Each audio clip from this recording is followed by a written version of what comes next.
Salam jumpa para pencinta Mutiara Sabda AMC yang terkasih dalam Kristus. Jumpa lagi bersama saya Pater Arnold Diwa CMF dalam edisi Mutiara Sabda Minggu Biasa ke-29.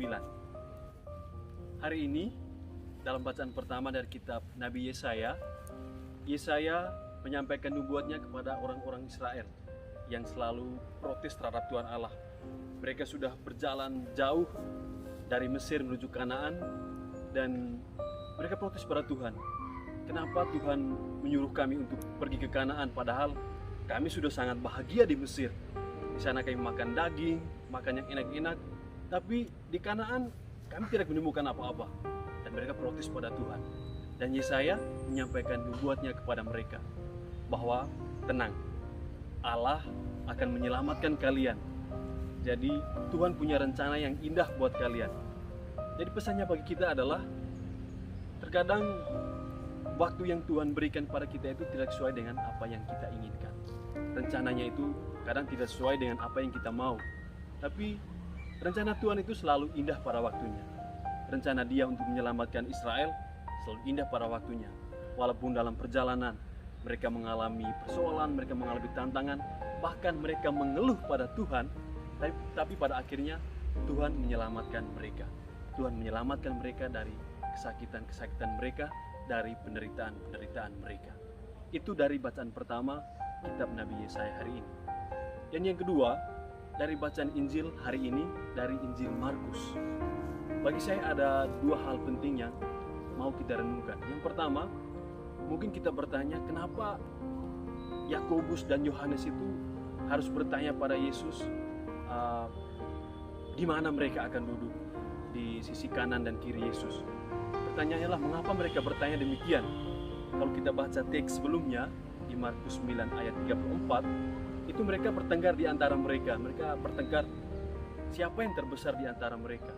Dan hari ini, bacaan Injil hari ini mereka bertengkar, memperebutkan siapa yang boleh duduk di sisi kanan dan Yesus. Tapi Yesus memberikan tantangan kepada mereka. Berani tidak kalian meminum cawan yang harus saya minum?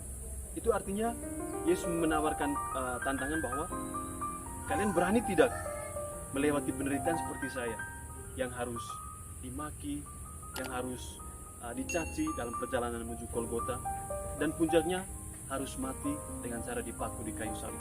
Apakah para murid berani seperti itu? Dan pesannya bagi kita adalah untuk mencapai kemuliaan, untuk mencapai sesuatu yang baik, kita pasti harus melewati jalan atau proses yang tidak mudah. Nah, disitulah butuh kesetiaan, butuh komitmen yang kuat dalam diri kita. Untuk mencapai sesuatu yang baik, kita harus benar-benar berusaha dengan sungguh-sungguh dan mengerahkan kemampuan terbaik kita, melayani orang lain, dan memberikan diri kita secara utuh. Pesan yang kedua adalah dari bacaan Injil hari ini. Para murid diundang untuk barang siapa mau menjadi besar, dia harus menjadi seorang pelayan. Nah, menjadi seorang pelayan berarti membiarkan diri kita, memberikan diri kita secara utuh. Kita melayani dalam senyap, melayani dalam diam. Melayani bukan untuk dipuji, melayani bukan untuk diakui, melayani bukan untuk diberi apresiasi, tapi kita melayani semuanya untuk kemuliaan Tuhan yang lebih besar. Kita melayani bukan untuk memuliakan diri saya sendiri, memuliakan diri Anda sendiri, tapi kita memberikan diri untuk memuliakan Tuhan.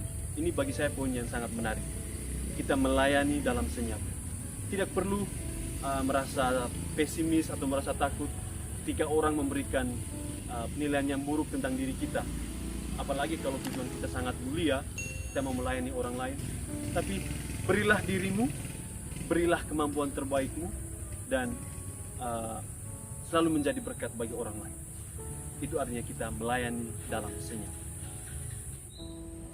Lebih lanjut, Yesus menegaskan bahwa barang siapa ingin menjadi yang terkemuka di antara kamu, hendaklah ia menjadi hamba untuk semuanya.